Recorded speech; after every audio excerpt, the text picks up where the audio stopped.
Hi, I'm here with Charlie Olson at the Abel Contemporary Gallery. We are opening the show for Charlie's new body of work. The work is fabulous, and we thought it would be great to talk with Charlie a little bit about this work for those of you who can't be here. So Charlie, there's a lot of phenomenal pieces in here, and I certainly couldn't pick a favorite, but do you have any favorite pieces?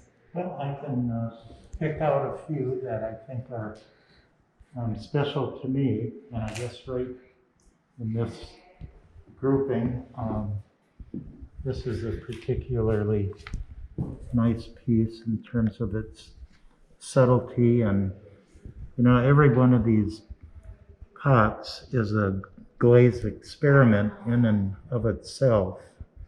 So I just didn't expect what you see here, and I guess those are some of the happy moments when you open a kiln, not to mention the unhappy ones where I think honestly at this point I lose about 25%, 30% of the work that I put in the kiln. That's strictly my fault because I experiment. So by saying you lose it, do you mean that the pieces break in the kiln or don't, or is it just that they aren't up to your standards? Both. Okay. They never break. Right. Sometimes, like on a form like this, it's not uncommon to unload the kiln and find a hairline crack coming down an inch or two. And that's simply because of the tension that's put on a form like this. I think like that form over there is even a better example of that. This is one of my favorites. Where, you push this clay down and it's resisting, and you don't know how much tension is locked into the matrix of the clay. So, no, this is a sweet one too. I think that we have, several glazes working together here.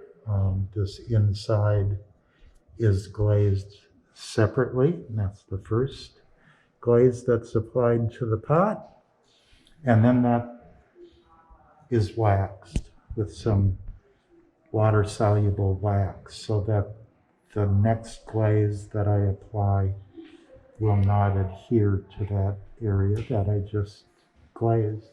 And this is sprayed on glaze, so there are glazes working here together, and that's what I hope, that they work together. Now some glaze combos may fight each other, and in that case then the pot is sacrificed to the wall. Things such as bubbling of glazes.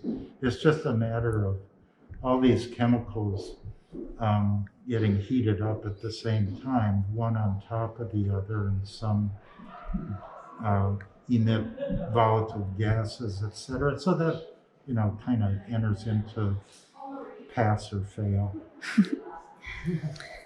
So these are very new. Well, all of this work actually was produced within the last 9 months, basically. And the wall pieces are very new for you, right? Yeah, these in particular that have the little stage coming out from the wall. These evolved from the flatter pieces that we can look at in a moment or two. I was just intrigued by what I was getting on the flat pieces and thinking, well, if I could move that to a more three-dimensional setting, that was my goal. So I had a couple things going for me. I don't know if one of those trivet pieces is out, but the trivet that she's gonna get one. Yeah, grab one of those. so these have been working really well for, on a horizontal surface. These are actually cast in a mold. They're slip cast in a mold. I was looking at this form and I was thinking I want a ledge or a stage for some wall pieces. So that is simply this cut in half. Oh. And then there are holes bored in the clay, and there's all sorts of picky stuff to manage me to fasten that onto the back. Well, they're really successful. Well, I think they work. And the thing that was intriguing me with this newer work is that the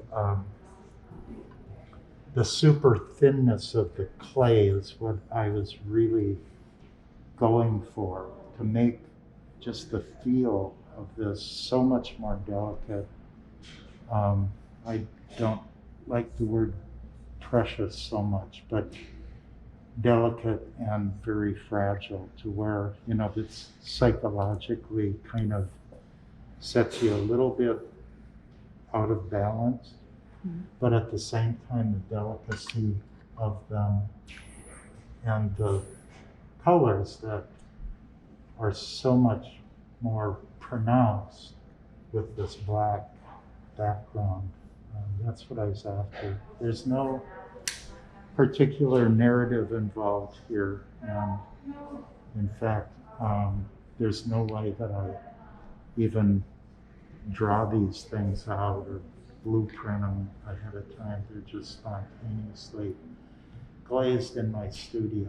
I just sit down and think about some glaze combos and what I can do in relation to the perforation, and it just goes from there.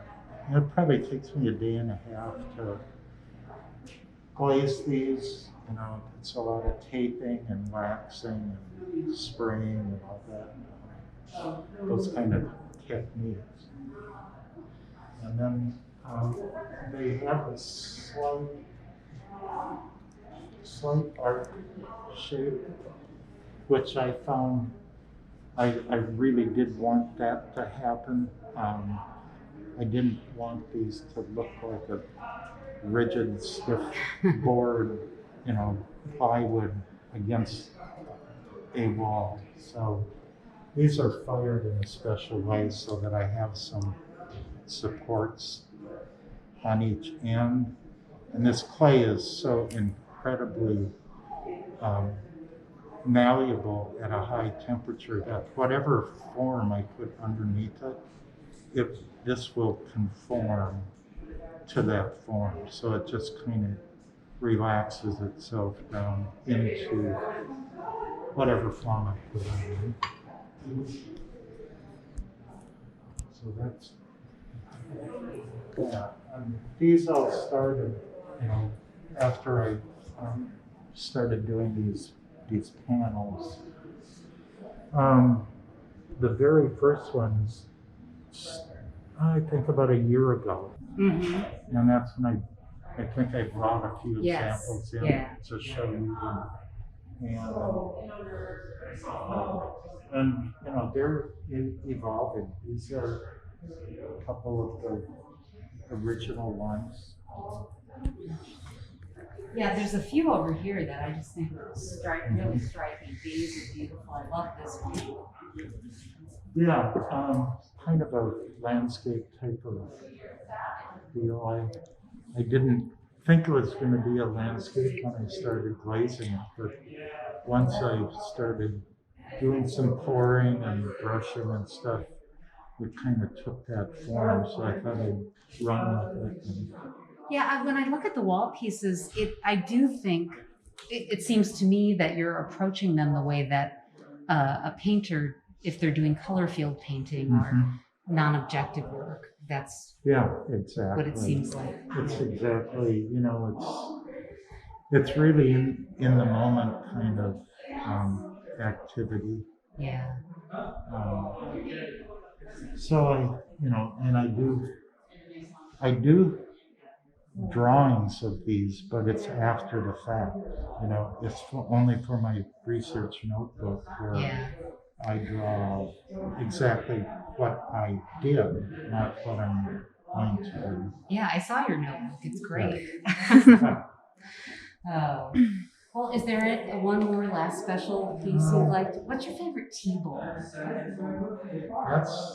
Or maybe it's not out. I just can't You can't pick answer one? that because these glazes are all friends to me, and I just can't. So here, I'll pick one for you. Okay. Yeah, for a shiny surface, this is two glazes working together, but yeah, this is such a lustrous glaze. It almost looks like polished metal. And this is just another glaze that's just kind of sprayed right in that area. Well, the forms end up being so perfect to me. They almost seem like the way that things in nature are just the way they're supposed to be, the way a flower is, or nature doesn't make mistakes aesthetically. Right. And I don't think you do either. And this has more of a mark of my hand in that I consciously, slid it and then reformed it. Yeah. Whereas, some of these other forms, and just really interested in just the pure beauty of that pregnant form coming down and then doing a inverse there that relates to that. Well, thank you, Charlie. Yeah, you're welcome. So the show is up through December 31st. The show's available in the gallery, and the show is available online. Thanks, Charlie. Thank you.